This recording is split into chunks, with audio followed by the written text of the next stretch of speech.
What's up, Fox and Fox here? Today we're taking a retrospective look at the Dell XPS 13 Plus. Now, I haven't had that laptop in my inventory for quite a while now, but there was a time in my life where I strongly considered keeping it as my daily driver. But as you know, the Samsung Book 2 Pro 360 won my heart in the very last seconds of the return policy for Dell, and I ended up returning the Dell. And there were many reasons why, but I also kind of just want to talk about what the hell the Dell XPS 13 Plus was, because I loved its concept and it was just flawed in execution.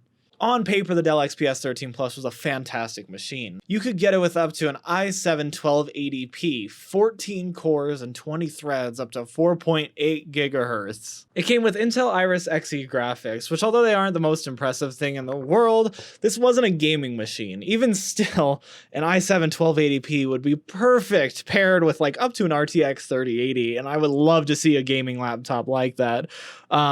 Especially like a gaming ultrabook. But with that said, this wasn't ever that, and I knew that walking into this. You could get up to 32 gigs of LPDDR5. I had the 16 gig configuration in dual channel. I also had the 512 gig M.2 because I had an upgrade at my house. My old gaming laptop had a 2 terabyte in it, so I was just going to swap them out and sell. And this is where the world ended for me. You could get a 1920 by 1200 display, either touch or no touch. Or you could get a 3456 by 2160 display OLED, which had 400 nits and was touch. And then there was also a 3840 by 2400 display. Once more, touch, 500 nit Infinity Edge, but that one was not OLED. I chose the 60 Hz OLED 3.5K display because what's the point of having all that power of a CPU if you're only going to push 1920 by 1200? Is it disappointing they all only had 60 Hz? Yes, but again, this isn't a gaming laptop and most people wouldn't care. I got it in the platinum color, and that was all she wrote, and it was $17.99. I got it with some steep discounts because I was the man. I knew how to do it. There was a bunch of coupons and shit like that, and I knew how to handle it, and I think I got it down to about 12 something at the time that I purchased it. But even with that steep discount, there were a lot of issues to overcome, which is so sad because the 1280p sounds amazing. I now have a 1260p, which is still a tank. Like, it is still a really good i7 CPU. But just imagining a 14-core, 20-thread processor is amazing. And the 4K display was so good looking. I'll never get over how good that display was. The 4K, or I guess 3.5K OLED had the deepest blacks I've ever seen. It was better than the Apple displays, and I loved it so much until I used it for 3 hours and it would die. Typically, the average length that I got out of this laptop was 4 hours. Now, to put that in perspective, the 1260p laptop that I have, the Samsung Book 2 Pro 360, can last me upwards of 4 days, comfortably 3, which is about 6 to 7 hours. And then I can push it to 9 if I forget my charger or something like that, and I will be fine.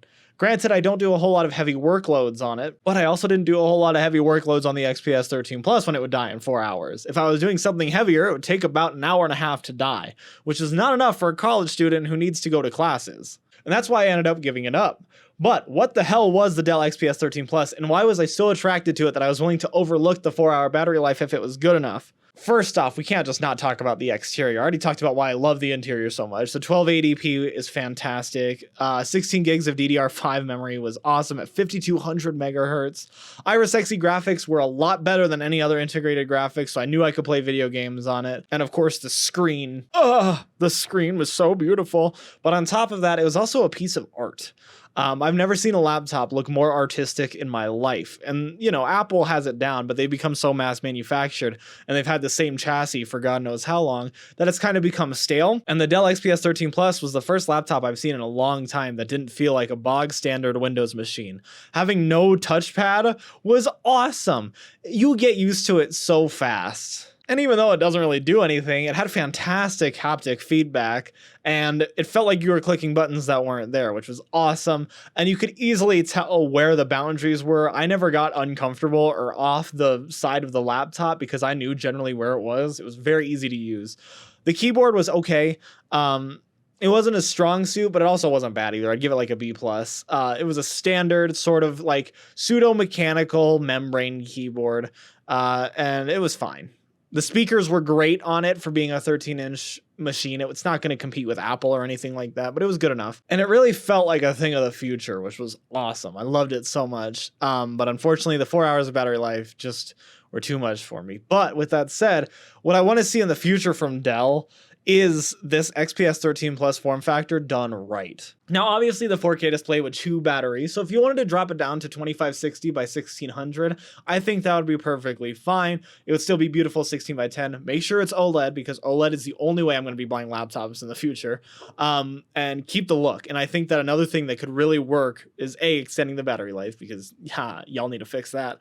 But if you were to take this form factor and put it in somewhere where battery isn't even an issue, like the XPS 15 Plus or 17 Plus, that's where I think this design could really shine. I think the 15 Plus would be a perfect mix of Ultrabook while still keeping this presence and shine and not having to worry so much about battery capacity because it is a bigger chassis. And also an obvious thing out of the way, yes, they should definitely have Ryzen in here, but you know, Intel's Intel. They're going to have a chokehold on Dell for the rest of their lives.